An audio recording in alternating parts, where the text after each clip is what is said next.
Cette cérémonie de dédicace a été un moment de communion, d'émotion et de fierté pour les fidèles qui voient dans ces livres un témoignage vivant de leur foi et de leur histoire. Et comme on a l'habitude de le dire, la découverte du passé permet de mieux comprendre le présent.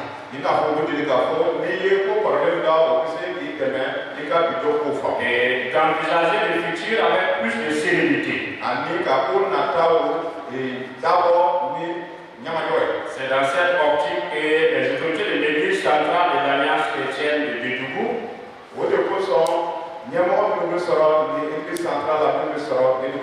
ont initié le projet de la reconstitution de l'histoire de l'Église.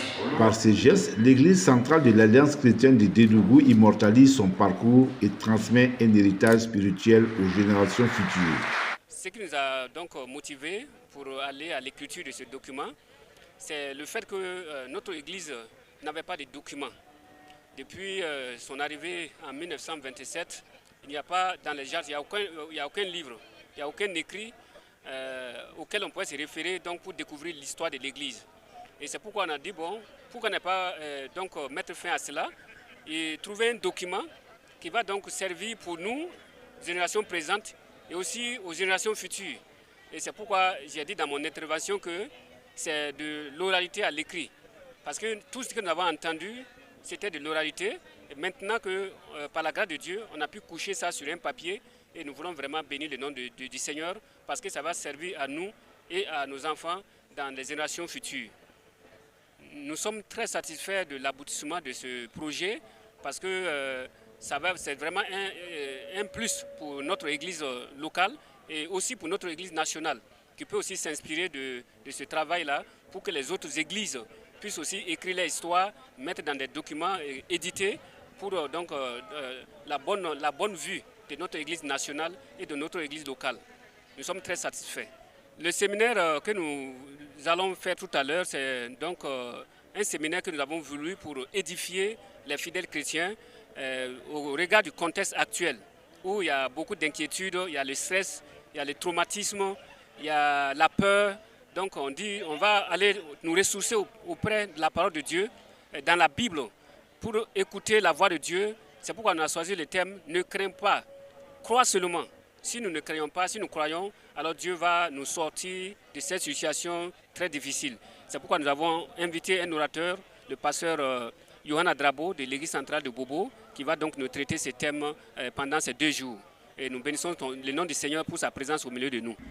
Présent à la cérémonie, le directeur provincial en charge de la culture a salué cette initiative qu'il considère comme une contribution majeure à la préservation de l'histoire de Dédougou. Je pense que cet événement, c'est un événement important et majeur. Et majeur parce que nous sommes venus ce matin représenter Sa Majesté le chef de canton, qui avait un message justement à l'endroit de l'église, parce que cette église, depuis son implantation, à partir de 1927, à nos jours, a toujours bénéficié de l'accompagnement des autorités coutumières, notamment le chef de canton. Et donc nous sommes venus témoigner de la reconnaissance que la chefferie traditionnelle a vis-à-vis de l'église, de sa contribution à la construction de notre ville et partant de notre pays. Mais aussi nous voulons apprécier positivement cet événement du point de vue scientifique. Parce que c'est un document, comme vous le savez, qui vient combler un vide. Un vide parce que du point de vue historique, ce sont des réalités qui manquent. Et vous savez, on le dit, on le répète, l'histoire de notre pays, c'est nous qui devons l'écrire. Et l'écrire, ça commence par des actions comme celle-là. Donc nous pensons que c'est une activité salutaire à laquelle nous ne pouvions pas manquer. Des attestations de reconnaissance ont été remises aux dévanciers et aux personnes ressources ou à leurs représentants pour leur contribution à l'édification de ces livres. Édité chez Plume d'Afrique, le livre est disponible en 2 formats, en couleur à 3 500 francs et en noir-blanc à 3 000 francs.